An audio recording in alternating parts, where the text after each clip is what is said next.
পাড়ায় পাড়ায় football cricket টুর্নামেন্টের দেখা তো সব মরশুমেই মেলে, কিন্তু অভিনব লুডো টুর্নামেন্টের আয়োজন করে চমক দিল সুন্দরবন।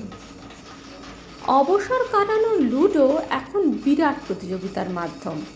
৩২ জন দল লড়াই করছে একটা ট্রফির জন্য।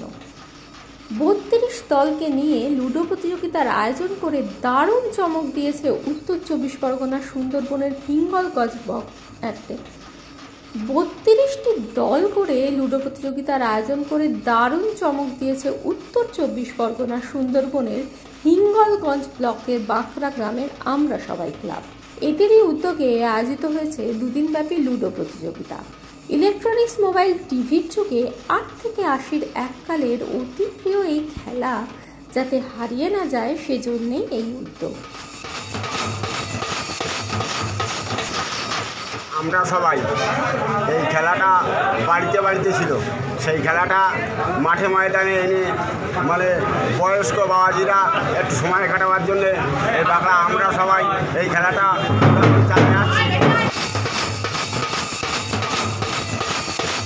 রাখার জন্য আমরা মাঠে অনুষ্ঠানটা করছি। লুডো খেলাটা যার প্রথম পুরস্কার থাকছে জোড়া গরু, দ্বিতীয় পুরস্কার এবং সুদর্শন ট্রফিও থাকছে সঙ্গে। ঠিক আছে, মানুষের মনের থেকে আনন্দ হারিয়ে যাওয়ার জন্য, আনন্দ আবার ফিরিয়ে আনার জন্য গ্রাম বাংলার বয়স্ক মানুষদের জন্য আমরা আবার লুডো খেলা চালু করেছি। কত দলের আর কত এন্ট্রি? ৩২ দলের খেলা, ৩০০ টাকার এন্ট্রি। কতদিন ধরে চলবে? 2 দিন ধরে চলবে টুর্নামেন্টটা। এই সুন্দরবনে কি প্রথম?